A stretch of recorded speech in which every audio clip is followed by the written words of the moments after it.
আমি সর্বপ্রথম স্মরণ করতে চাই ওই সকল বীর শহীদানদেরকে।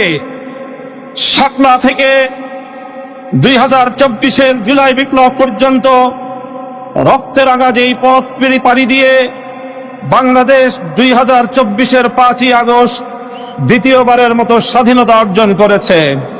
সেই স্বাধীন বাংলার মাটিতে দাঁড়িয়ে আমরা শপথে বাণী উচ্চারণ করতে চাই, রক্ত দিয়ে স্বাধীনতা এনেছি, প্রয়োজনে রক্ত দিয়ে সেই স্বাধীনতা আমরা রক্ষা করবো ইনশাআল্লাহ।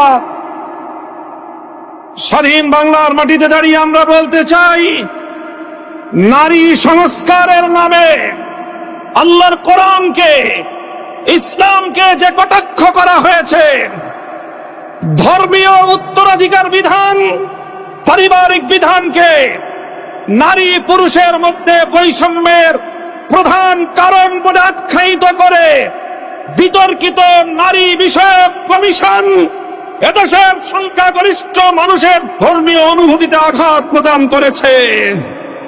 ধর্মীয় অনুভূতিতে আঘাত প্রদান করবার অপরাধে তাদের বিরুদ্ধে আমরা রাষ্ট্রের শাস্তিমূলক ব্যবস্থা দেখতে চাই।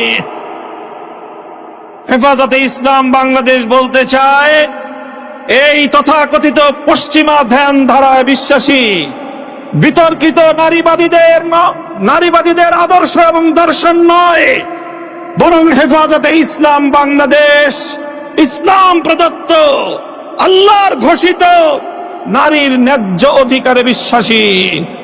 ইনশাআল্লাহ হেফাজতের সংগ্রামী মহাসচিব কর্মসূচি ঘোষণা করবেন। সারা বাংলাদেশ জুড়ে হেফাজতের নেতা কর্মীদেরকে আগামী মাসগুলোতে গোটা বাংলাদেশ জুড়ে নারীর ন্যায্য অধিকার আদায়ের জন্য মাঠে নামতে হবে।